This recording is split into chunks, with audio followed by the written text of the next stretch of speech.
Сайн байцгаана уу? Та бүхэнд энэ өдрийн мэндийг хүргэе. Та бодож үзсэн үү?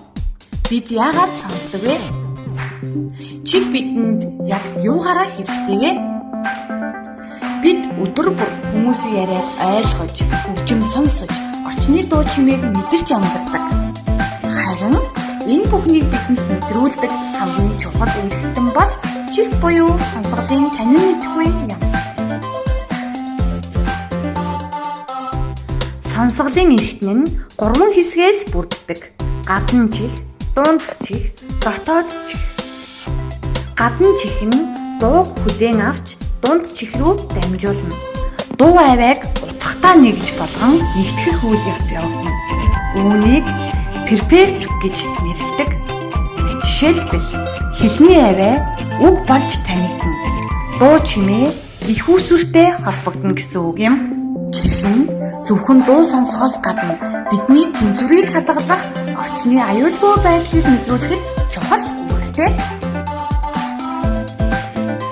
Сонсголын танин мэдхүү гэдэг нь бидний чихээр орж ирсэн дуу авийг тарих хүлээн авч таних, ялгах, ойлгох, утга оноох үйл явц юм.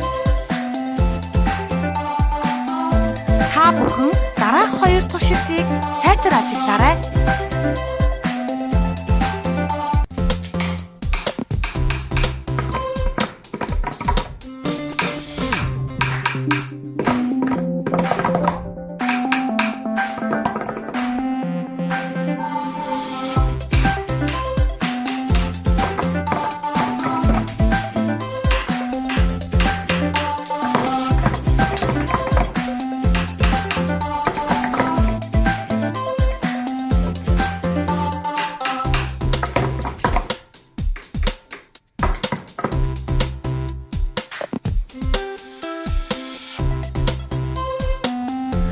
Сонсголын танин мэдхүйн сэтгэл судлал болон мэдрэлийн шинжлэх ухааны онцлогцол судлагддаг.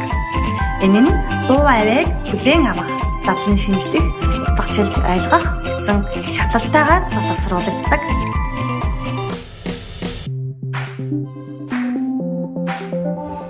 Сонрын танин мэдхүйн суралцах явцад багшийн тайлбар болон зааврыг зөв ойлгох, хэл яриа болон мэдээллийг тогтоон боловсруулахад үндэс болдог.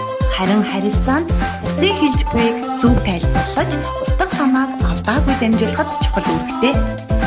Аюулгүй байдлын хувьд орчны анхааруулгах технологи, автомашины дуу, аюулгүй сигналыг таниж хурдан хариу үйлдэл